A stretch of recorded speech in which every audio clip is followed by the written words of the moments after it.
Hey guys, we are about 15 miles outside of Yuma, Arizona. We're actually going through a border checkpoint right now.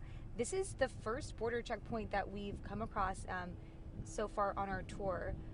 So we're gonna go through this right now. Yeah, maybe we want to go to a wide shot here. Yeah, The guy that is up here, the border agent, he'll ask us whatever questions he may ask us, and I guess we'll go from there. It's a unique setup here, though. If you look at our car, Anna. It's definitely a unique setup right now. I'm gonna go wide shot right here. So this is Austin's driving the car right now. We have Ozzy in the back. He's been doing all the technical stuff for us. Actually, I'm gonna go back. Here we are. Hello. How you guys doing? Hi. What's all this stuff for? So we're journalists. We're traveling the border over the next 9 more days. So Nice. we're just rolling through here. Seeing how everything goes. Exactly. Yep. That's awesome. Yeah. And you can control it. Yeah. Yeah, These we are can control it cameras. all. So yeah. Oh, watching you guys and everything. Yeah. Oh, that's So awesome. yep. Cool. All right. Well, have fun. All right. Thank Thank you very you. much. Yeah, this is the first border checkpoint that we've actually come across, and we've been on the road for about 3 hours. We spent 2 days in California, and then hit the road. We're heading to Gila Bend tonight, but we've taken the scenic route. I would say we went as close to the border as we can, and I'll show you. Yeah, we'll go to our roof cam right now. This is pretty much what we've been seeing for the past 3-4 hours. Yeah, it's been, just a few minutes ago we were able to go kind of where California, Arizona, and Mexico meet. And right there we saw the border fence for the last time, at least for today, because of where we're traveling. But that border fence, a pedestrian fence, it was interesting because unlike what we saw in San Diego, which was 30 foot high, multiple layers, Yeah. going to be very difficult for anybody to get through. This one, I don't know, maybe 12 feet high, barbed wire at the top. So it felt like, kind of an old school fencing as opposed to what we saw, last week when President Trump visited San Diego and touted, the renovated, redone wall that they had in place there. So, but we've seen all types of kind of different barriers today Yeah. as we went through. Ozzy noted when we were down, on the other side of Mexicali? Algodones, I believe it was. Yeah, but we saw Right. the vehicle barrier. The Normandy style type barrier, as they call it. Yeah, and there was also a pedestrian fence associated with that too. So,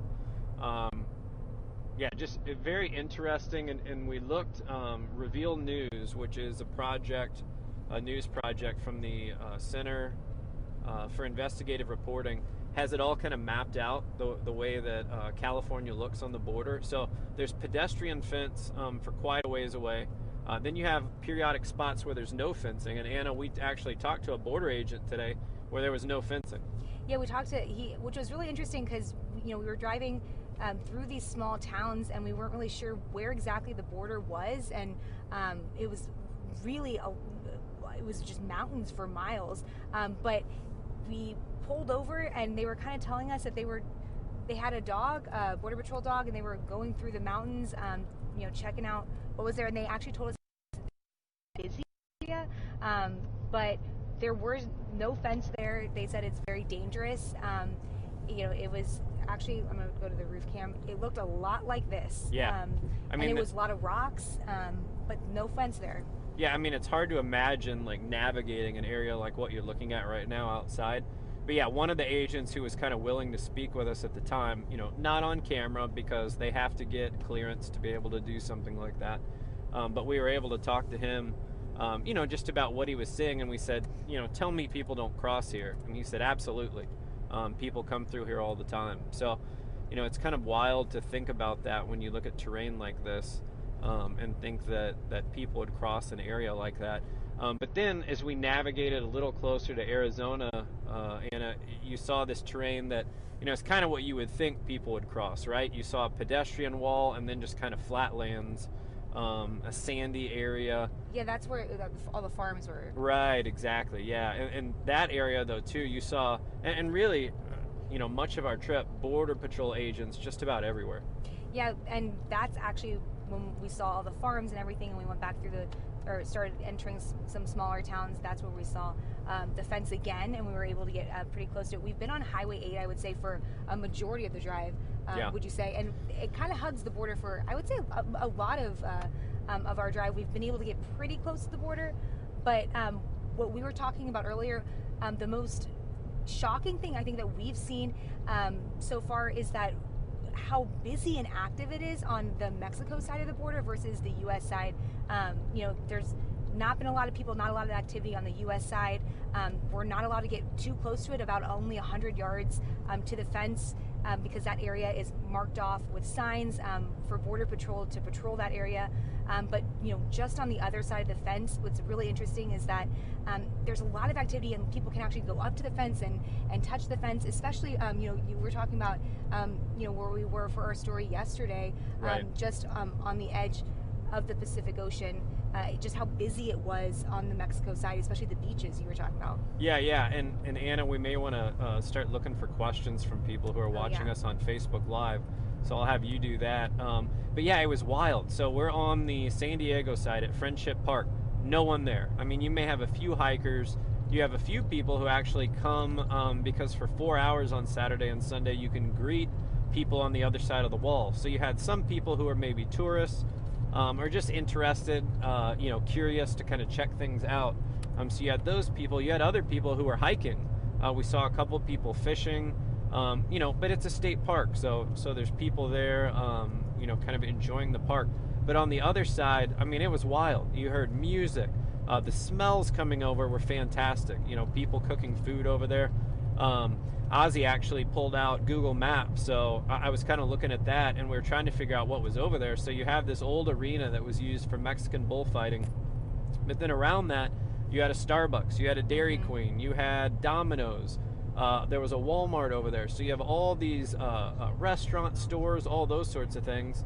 And then on our side, absolutely nothing. And it's funny because earlier in the day, I had not done my research. I'm just kind of going out there to support the group, and they had done their research. But, Anna says, hey, I think we need to stop and get some food for the day because there's nothing out there. And I'm thinking, it's Friendship Park. It's on a beach. Right. There's going to be taco stands. There's going to be an ice cream truck. I don't know why we're stopping to get food. And what did we eat that day, Anna? Teriyaki beef jerky, peanuts, whatever that we got at Walmart earlier that day. The craziest part was that we were about 100 yards from the border, and we could smell them cooking barbecue and everything. Oh yeah. On that side, and it was just so active. A lot of music playing and everything. There was a guy playing a tuba on the beach. Yeah, people were I don't know why you surfing. bring your tuba to the beach, but you know what? That's the type of party it was. Yeah, it was that, and that was kind of like how it was even when we stopped really briefly. It was right before Tecate, California, when we got really close to the wall, and there was cars just parked right next to the fence there. Right.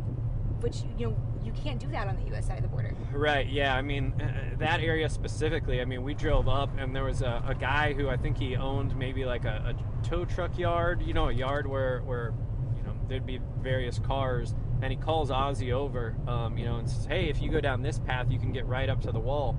And I mean, we parked, 20 feet away, Ozzy, it was. And, you're right there. And as Anna notes, we have to stay away, or the second we walk close, there's Border Patrol, that's rolling up and telling us to stop. But on the other side of the wall, you see people, walking directly up to it. And actually, Border Patrol agents told us the other day, don't get too close because people could throw rocks through and hit you because of the accessibility they have on the other side. But an interesting note as you talk about the wall specifically in that area, Anna, we saw construction crews there because the area we were able to get to had those 30-foot high steel beams, but just kind of right down the path, there was stuff that looked like almost sheet metal that had graffiti on it, propped up by it looked like almost wooden posts. And we saw construction crews tearing that down, and we would presume putting up beams to match everything else. And you'd look at that. It was only like 10 feet though. That was the break between the fence. I would say. It was kind of strange. I don't know if they were going from two different directions and meeting in the middle, but you'd look at that and go, man, somebody could hop this easily. But then right up a hill, you see a border patrol truck sitting on top of that hill with an easy dirt path to come down and intervene if need be. So But we do have one question. Have you felt unsafe at all? yeah, we talked about that earlier today, right? Because we have security meeting up with us as soon as we get to where we're staying in Arizona tonight. I have not felt unsafe at any point. I don't know about you. No, I completely agree. I mean, I think that we've gone through a lot of areas that there were not a lot of activity, not a lot of people, but it's really, I've felt safe this entire time. I'm going to be honest. And we actually asked people, we stopped at the post office and we asked them, if they felt safe because they were very close to the border, and they said the same thing. They said, no, there's a lot of border patrol presence, and so they think because of that, they said that they feel pretty safe. Yeah, I mean, the one time where I felt like, this is maybe not an ideal situation, when we were down today where people would cross the border to work, and Anna, you tell me the name of it because I always mispronounce it. Which the place? area where you did your story this morning. Oh, San Isidro. Right, yeah. I'm just, I don't want to mess it up. But we're down there, and so I said, hey, I need to run to the bathroom real quick. And, there's a McDonald's sign, so I just said, okay, I'll go in there. And it's kind of a shopping area where people would gather. Maybe they're waiting for a train, waiting for a bus to be able to go to work. Mm-hmm. But to access the bathroom, you had to put in a quarter. Yeah. I thought, well, this is kind of strange. Just not used to that, right? Right. You have to pay to go to the bathroom. And Anna, we have to get to your story about paying to go to the bathroom in a little bit. But, I go in there and there's people in there kind of changing their clothes and washing themselves at the sink. And, I'm standing, going to the restroom and thinking, man, my wallet could be easily taken here. But, I mean, no one did anything. Nothing happened. It was just kind of, thinking through that process. But outside of that moment, I mean, as safe as can be, really. I don't know, Ozzy, did you feel anything at any point? No, absolutely not. I was talking to one of the guys who recruits people. He he shuttles people to LA, and he was talking to me, and what are you doing? I explained to him, this is great. He did mention, there's a lot of, there could be some illegal activity going on. I didn't see any. He goes, just look out. But I never felt unsafe at all. Right. Yeah. And I didn't really see a lot of security or police down there. Did y'all? I saw some security, private security at the bus stop, and that's about it. Yeah. Yeah. Well, what was really interesting was that they were saying 100,000 people cross the San Isidro port of entry every single day. That's one way, and they said another 100,000 cross from the U.S. into Mexico every day, and it did get busy at times, but it shocked. I mean, I think it was just pretty fluid. It shocked me that many people were going to cross through such a small area every single day. Right, yeah, and there was a lady who was just standing, Lorena Soto was her name, Lorena Soto, just kind of standing by our vehicle, because if you take a look at this thing, it looks kind of insane, right? Like we're, going to chase tornadoes or something. And so, she was kind of asking what we were doing, and I said, hey, what are you doing here? And she said, this is my weekly commute. I come over from Mexico. She actually takes a van or a bus to Beverly Hills, works for the whole week, and then comes back on Friday. And that's a 4 or 5 hour commuting process on Mondays and Fridays. And then she has to pay to stay in Beverly Hills.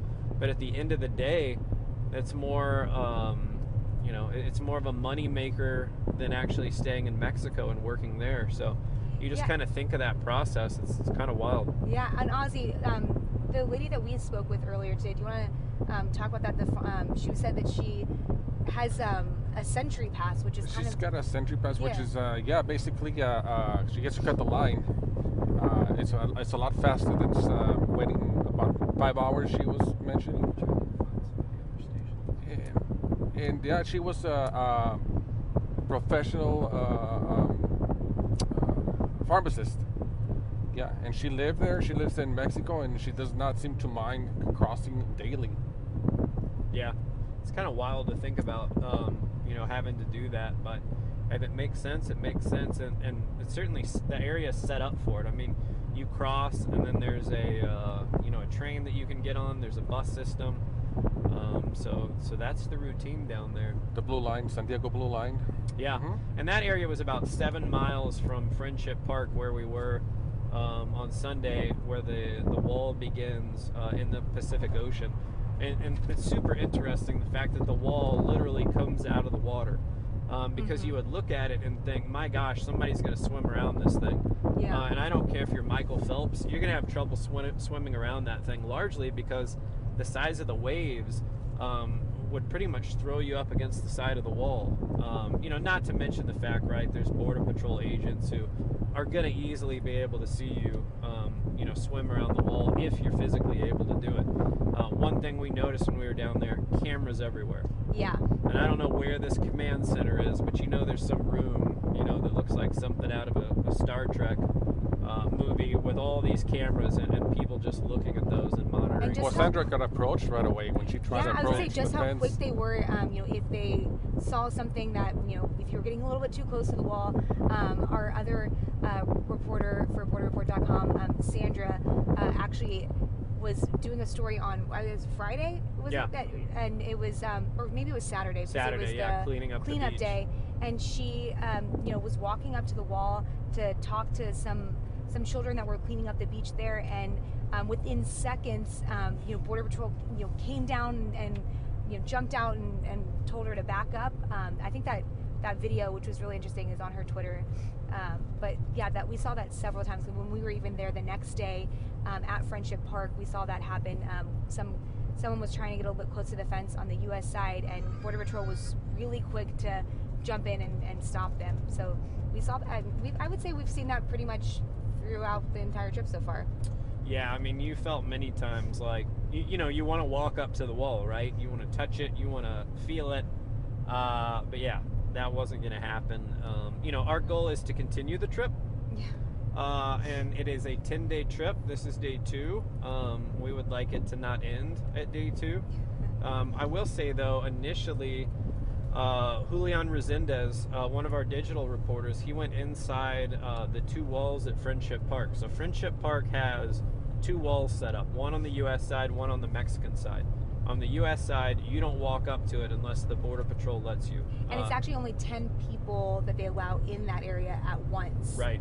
And at one point, Julian goes in, and I'm not sure that he read the signs, from top to bottom, and pulls out his phone and records about 30 seconds of what was going on inside there, which was people talking to people on the other side of the wall, family members talking to family members, as I mentioned earlier, maybe people who were just kind of curious, greeting people on the other side of the wall too.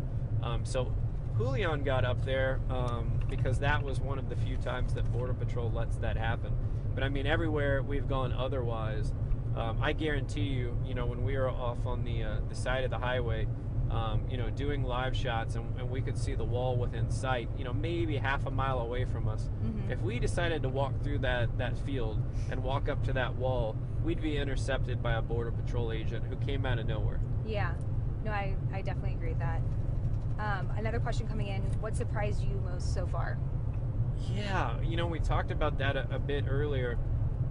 I guess for me, one, all the activity on the Mexican side of the wall at Friendship Park, where the wall begins, just seeing nothing on the San Diego side, and then over in Tijuana, it's party time. I mean, you felt jealous, like let's go over there and hang out with those folks. Yeah. And then 2, and this is just kind of society now, right? I mean, you see people post stuff on social media like, oh, it's easy to jump over the wall, it's easy to climb the wall, it's easy to do this or that. From what we've seen, at least in California, it's not going to be easy. And the areas where there was no fencing, and we knew there was no fencing because either Border Patrol told us, or there's a mapping system that we've looked at and have a pretty good idea that there's no fence in that area. We're talking miles and miles of rugged terrain that if you make it out of there, I mean, it's a huge if, right? And that's probably the reason why there's no fencing there. So the idea of, it's too easy for people to cross the border, we certainly haven't seen that yet. Now, it may change as we navigate through Arizona, New Mexico, and Texas. But in California, you don't really see that opportunity for people.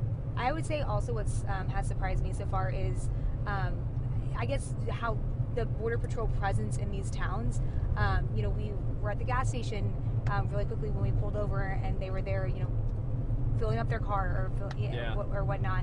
And every couple miles, you kind of see a Border Patrol car parked on the side of the road. So even when we talked to the people in the towns, they were saying the same thing. They were saying there is a lot of Border Patrol presence there.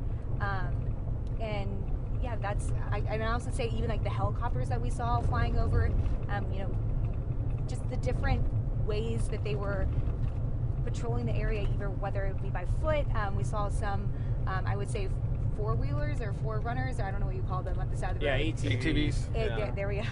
We saw some of those, and that's been pretty shocking, I would say, for me so far. Yeah, and boy, they looked like they were looking for something. I mean, they had a dog with them. They were searching the brush. You know, it wasn't, they were looking for something really specific. And Anna, when you asked them, hey, what's happening? That guy was not about to talk. He was very nice. They were all so nice. He smiled. But they did not want to talk to us at that point. But they clearly were doing something. And so we carried on and let them do their job. But yeah, that was pretty interesting. But that was right next to where all the rocks were. So, you know, you could even see some Border Patrol agents up in the little mountain. I wouldn't even say that was a mountain. I would say it was just a very large hill. But it looked very dangerous. Yeah, I mean, you initially said, hey, is that Border Patrol up there? And I'm thinking, there's nobody up there. Mm-hmm. But you were right. I mean, there were agents up there. And again, looking for something, looking for someone, we don't know. But, you know, clearly they were up there on a mission. Yeah, no, definitely. I definitely agree with that. Do you want to maybe talk about some of the stories that Sandra and Julian have done? Yeah, so Sandra, you know, just today went out with the Border Patrol in San Diego. And so they took her along, you know, just basically looking at her pictures and her tweets. They took her along the wall in various areas. They showed her how enforcement is done. They showed her the different types of wall structures. That's another thing, the idea of, you know, I think there's this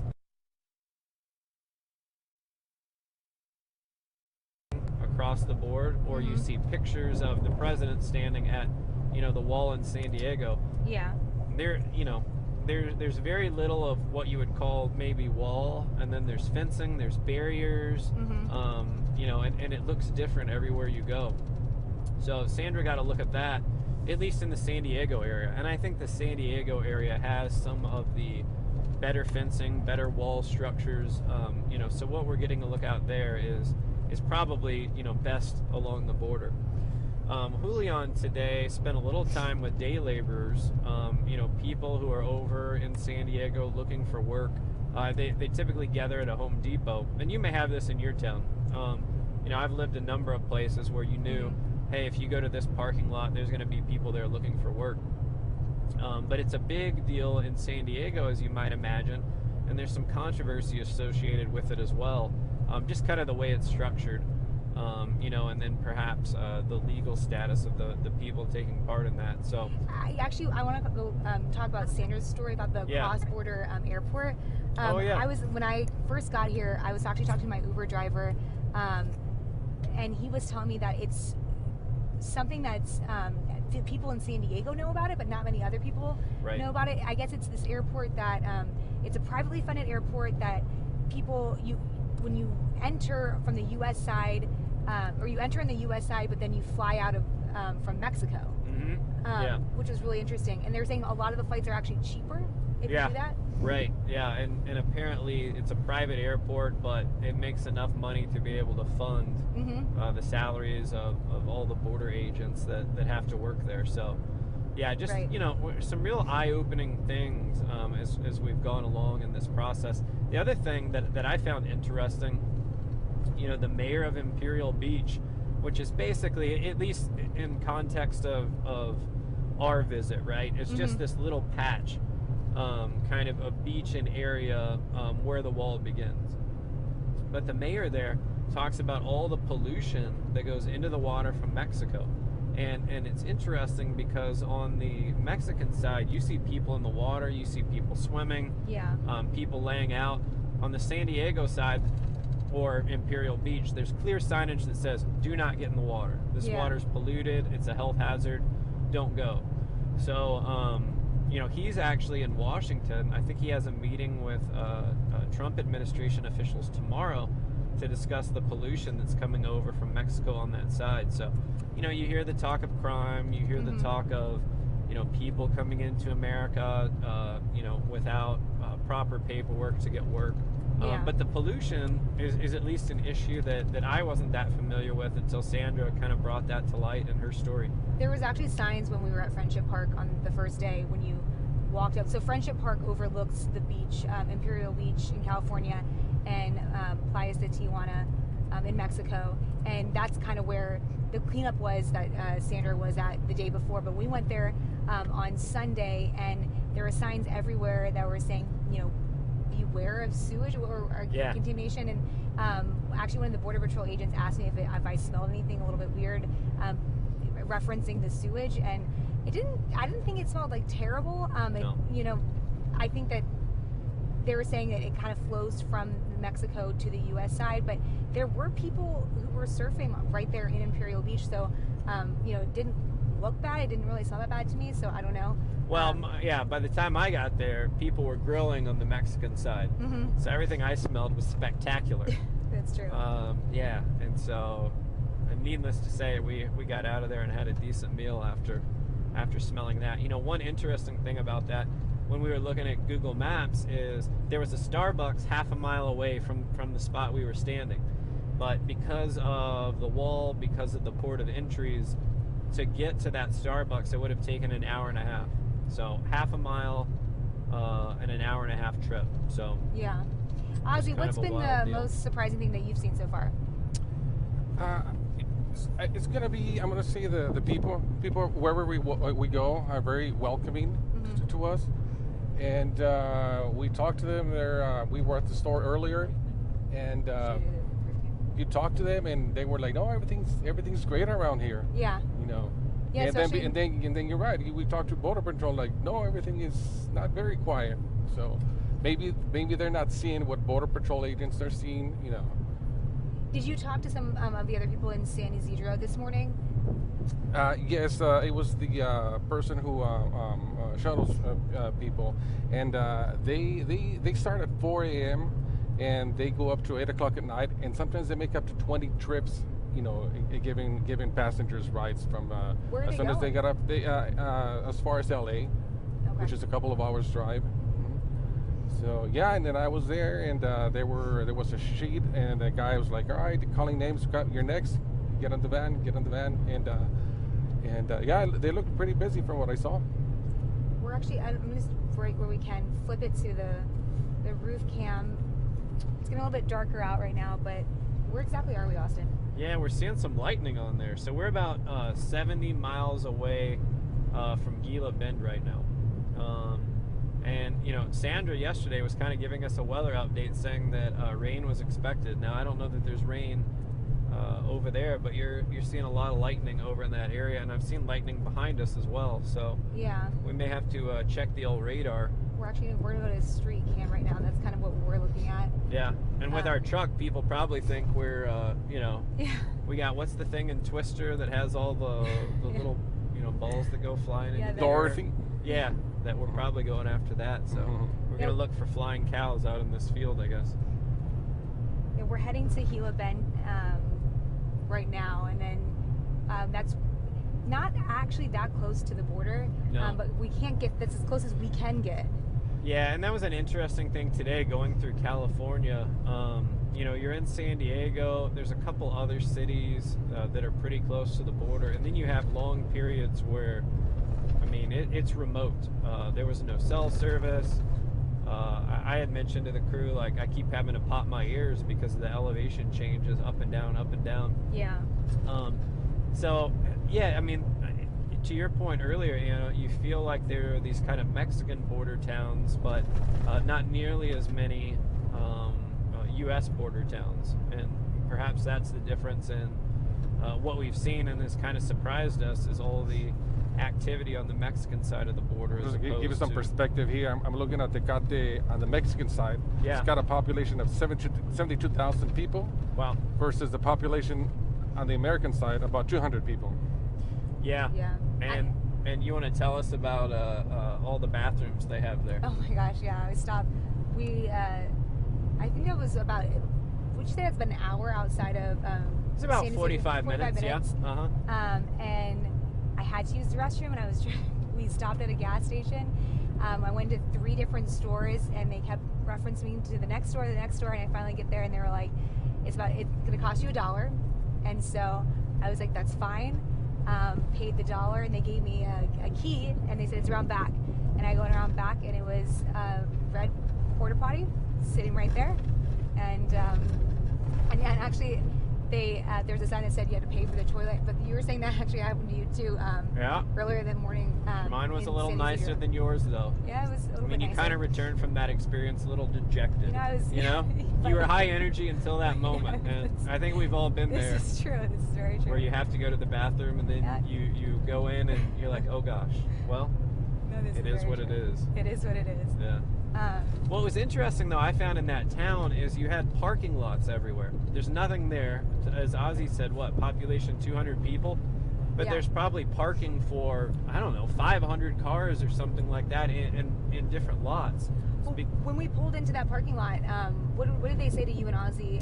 Yeah, he was at talking to first? Ozzy. Was he trying to get you to pay to park? Or what Yeah, was the deal? basically, he goes, yeah, we have the parking services, but I need to get closer to the wall. He goes, oh, just keep driving down the street and then turn to the right and just don't trespass to the federal property, and we're okay. And I think the reason for that is because there's a lot of businesses on the Mexican side that cater to the American shoppers. Like I hear there's a lot of dentists, people go for dental work or for grocery shopping. Yeah. Yeah, very interesting. Yeah, and we heard a lot of stories yesterday, too, about people, Americans, who would go over to Mexico for various medical services just because of the price difference. Which makes sense, right? It's, healthcare is very expensive, or can be very expensive. Right. But, you have to feel a little bit like you're taking a risk going into Mexico, and we're getting these services done where if something went wrong, the legal ramifications, the legal recourse, I guess I should say, that process could be a little different than it would be here in the U.S. But along the border, that's just kind of a reality, and people will go over there too to buy prescriptions. So the price is much cheaper. Yeah, actually, and we kind of briefly touched on this with the pharmacist that we talked to this morning in San Isidro. She, again, lives in Tijuana and commutes over to San Diego every day because she says it's just cheaper. Rent is just cheaper in Tijuana than it is in California. But we brought up the whole pharmacy thing, and she was saying, yeah, actually, when you cross back over to Tijuana, apparently there's you have dozens of pharmacies right there, and people tend to go over there just because you don't need a prescription for certain things, which I thought was pretty interesting. Yeah, most definitely. Man, the skies are just lighting up around here right now. I know. We'll show you. Let's see the roof cam if you can see that. Yeah, this is pretty interesting. So, it's bone dry where we are right now, but we're getting a little light show over there on the horizon. So, we're about 60 minutes here on the road. I'm guessing, Anna, that the Facebook live stream's only on the Border Report page? It is, yes. Yeah. It's like maybe it didn't share out everywhere else, so we'll try to get that fixed for tomorrow. But if you're watching us on one of our websites across the country, we're on right now on more than 100 websites. The Border Report Facebook page will be on there for another, 5, 6, 7 minutes. Look up Border Report on Facebook, and you can ask questions there, or post a comment. We'll do our best to answer. But we're spending the next, day and a half in Arizona? 2 days in Arizona? 2 days in Arizona, and then we'll obviously head into New Mexico from there. But we're going to go to Organ Pipe Cactus National Monument tomorrow, and that's where construction for the border wall actually started in August. It's a national park, and so National Park Service has put up some warning signs there throughout the park, kind of just letting people know that there's construction going on. So it's only been going on for a couple weeks now, but we'll get to see if we're able to get close to it. We're not really sure, but it'll be interesting to see what we can find there. Yeah, that's been the interesting thing too, where you can see the wall and where you can't. Because again, the hills, the terrain, there's areas where it's very easy to see from the road. It's accessible by car, and then other areas where it's just not. And as we get through Arizona and New Mexico, you have more vehicle barriers than you do what you would consider wall or fencing. Right. And these are just areas that people can't drive through. And that's why I know, like in Texas, the governor has used the National Guard in the past to kind of help enforcement on the border, because there are large areas where there is not fencing or there is not a wall, and so it may be a little easier to get across than what we've seen so far in California. Yeah, I would say that the natural barrier would be just the mountains that we've been seeing, Yeah. and even actually what was really interesting in the right outside of Yuma, there was what looked like man-made rivers almost. I don't know if that has anything to do with that, Yeah. but that was just also interesting to look at. Yeah, I wondered if that had anything to do with the agriculture in the area, because it was interesting to see. We had mentioned at one point, oh my gosh, there's something growing in that field, and we realized pretty quick it was hay. And I am not a far Aussie, maybe I think more that's than I do. water that comes from the lakes of Nevada for farming irrigation. Yeah. Okay. Yes. So I That's really imagine cool. those people growing hay would in some way use that water supply. Yeah. You would think. So, and an interesting thing too, and again, just maybe not being familiar with the area, when we're near the border wall at Friendship Park, and really as we're driving in that day in San Diego, horses everywhere, stables everywhere, Yeah. equestrian setups, just a mile or so away from the border, Yeah. and then people just riding horseback throughout that border park. Yeah, no, and we actually saw that, I would say, throughout our first 2 hours into California. There's just a lot of horses, a lot of stables, and not a lot of people. Yeah, so you have 3 people in this truck from Texas, and we have to take the stereotypes of, we ride horses everywhere we go, which not exactly true. And then we come here to California, to San Diego, which I really don't think of horses when I think of San Diego, and plenty of people on horseback, especially that specific area right along the border. Yeah, that was really interesting. I'm gonna flip the camera to see, so you can see the street view. It's getting a little bit darker out, but if you could see out here, it's just a lot of mountains in the distance.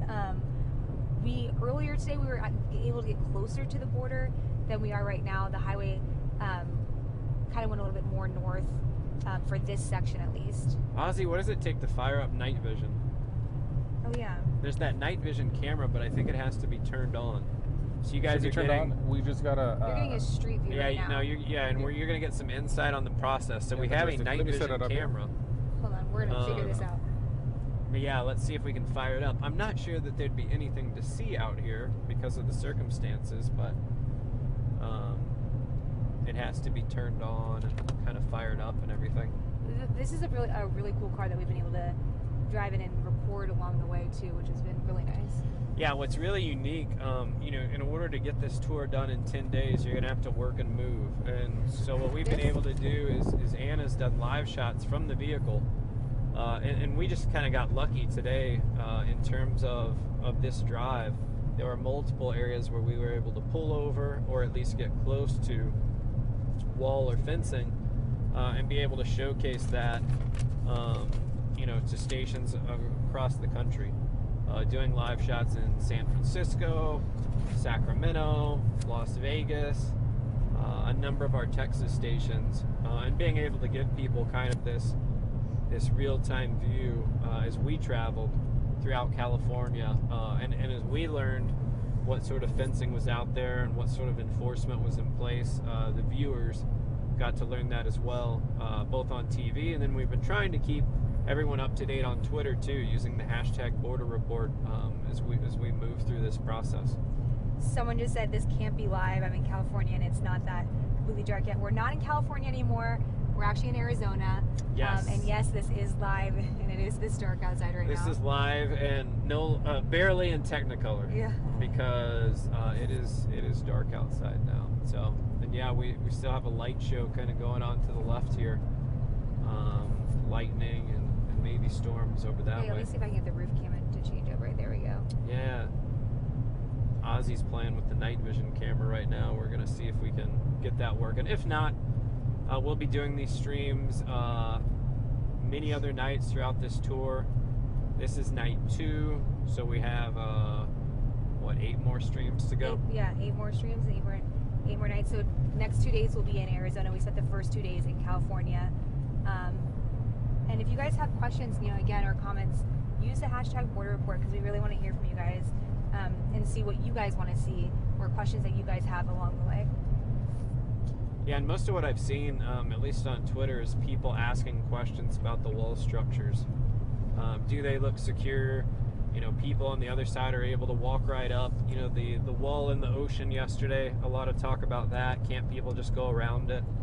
And the answer to that may be yes, but there's Border Patrol agents there to stop people immediately. Yeah, we're trying to fire up the night vision cam right now so you guys can get a little bit better look at what we're looking at. Yeah, we'll see if we can do that, and then it's about time for us to call it a night. I'm gonna punch it up. Punch it up? Yeah. We'll see what happens here when we hit it. Night vision camera down there. What is it? Don't know where it's Try number pointed 2. either. Number 2. Source 2. 2? Yeah. There you go. There we go. That's No, that's not it. that is not it. Which one is Yeah, it? there you go. Yeah, third one. Oh, there we go. That's That's it. our night vision camera. Yeah. And someone So did basically- ask if I was wearing a seatbelt, and I will say yes. I am wearing my Absolutely. We're all seatbelt. wearing I would seatbelts. not Actually, ever Ozzy, not wear a Yeah. seatbelt. we had a moment earlier where I got back in the car and I was trying to send a social media post just real quick. And Ozzy made it very clear that the car was not moving until the seatbelt was Yes. buckled. So I certainly appreciate that. Yes. Yeah, you'll see it'll pick up activity, anything that happens there. So not much going on right now at the moment, but Someone did nevertheless. just ask, what's the point of this? And I honestly want to say that it's been really cool just the past 2 days so far to just talk to people who live here and live along the border. And that's why we're really doing this. Yeah. I mean, I think really for me, when I heard about borderreport.com, I was excited because the border, the wall, the people, it's all become a political issue. And this is on both sides, right? Mm-hmm. Republicans pushing one agenda, Democrats pushing the other. Let's get out there and just tell the story of what's really happening. Let's not hear stories and rumors about the wall. Let's go out there and see what it looks like and how it impacts real people. And in some areas, the impact is very apparent. Families being separated and can't unite. In other areas, the wall seems like an absolute non-issue, or it's a way to keep communities safe, from people potentially coming through their land. I mean, we were in rural communities today where people have these giant yards. They don't want to deal with, people potentially coming through their property at any point during the day, right? Yeah. So, it's just trying to get a feel for everything and telling stories along the way and telling untold stories like the pollution in the water, like the airport, like the fact that so many Mexican shoppers come into the U.S. and that's a big boom to San Diego's economy. Yeah. So really, that's the point of it. And they may have been asking, what's the point of this Facebook Live? That may have been that could have more of been the it too. question. And it's just an opportunity to kind of recap the day, to let people know where we are. And then, to be able to have people interact with us and ask questions about what we've seen along the way. And then maybe they have requests as well of things they want us to see moving forward. And you got some reinforcement today, at least related to your story, after it aired today in Austin, Texas, right? Yeah, I got a message on Instagram from someone who watched the story, and they were saying that they they do that commute, or they did that commute for 15 years. They used to live in Mexico, and they would commute over to San Diego every single day for 15 years. And they were saying it was just simply because it was way cheaper to live in Mexico than it was in the U.S. They don't do that now. They live in Austin, obviously, but they were saying that they did that every day, and a lot of people did it with them. That commute from Mexico to San Diego every morning. Yeah, and I imagine there's people out there, I may be one of them in some sort of way, like, well, who would live in Mexico and then commute over? Mm-hmm. And you find it's maybe more common than you would think. You talked to a Chamber of Commerce guy in San Diego, and yeah. I mean, it's pretty common, right? No, it is very common. He was saying that he actually even did it himself for a long time because his wife and her family are from Mexico. And he was saying it was just so easy, but then they actually, several people told us today, the commute gets a little bit less easy when you start having kids, and try to make the commute over with your kids. So Yep. That's why he moved back to the U.S. side of the border recently, because he was saying his family was growing and the commute was just getting a little bit too long. But what's also interesting that we noticed was that the commute is so much shorter if you're going by foot than by car. They were saying it could take up to 5 hours if you're driving across the border, and the lines back up for starting at 2 a.m. to cross over both ways. But if it's by foot, it could take up to 30 to 40 minutes. They're saying it's just so much easier to do that. Right. You're looking at our night vision camera right now. You'll see an 18-wheeler in front of us. And Anna, we probably need to wrap this thing up because our security team is texting, asking for our whereabouts. So I'm going to have to give my phone to you to communicate with them Right. as soon as we wrap this up.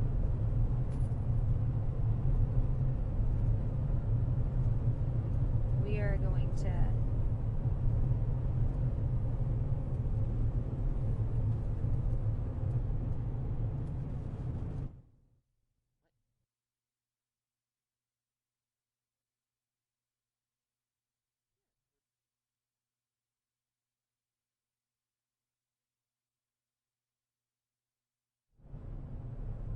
Again, this is our night vision camera, but we just want to give you guys a look at what we're seeing. We're wrapping up our driving for today. We've been driving for about 4 hours, I would say. Yeah, it's been a while. And Let's look we've back had to on. stop along the way, right? We've had We those did. moments, and Ozzy did. and Anna have been great. I've said, We I had to think we could stop. see Wall over here. And Yeah. I think we did 20 live hits to different Yeah. We did a cities lot of live today. San hits in the Francisco, car. in the car while driving. Yep. The signal kind was of there a the first whole for time, Thank you right? for you for, Which is for- kind of a for verse for logging me. in. It's usually park, do your live, but this is like we're not stopping, we're moving, and Yeah. it worked great. Yeah. We're getting close to where we're going to stay for the night, so we're going to wrap this up. But, if you guys are following along with us, you can use the hashtag Border Report on Twitter, or, follow along on borderreport.com. But we'll keep you updated as we go throughout our journey. We're day 2 into a 10-day tour of the border, so follow along with us. We're looking forward to it. But we'll flip it back over to the night vision camera for you guys to get... Ooh, what? stick with There- the storms. Yeah. I like that. I don't know if the lightning is popping up in the night vision camera, but Yeah. thanks for joining us, and we're looking forward for you guys to follow along.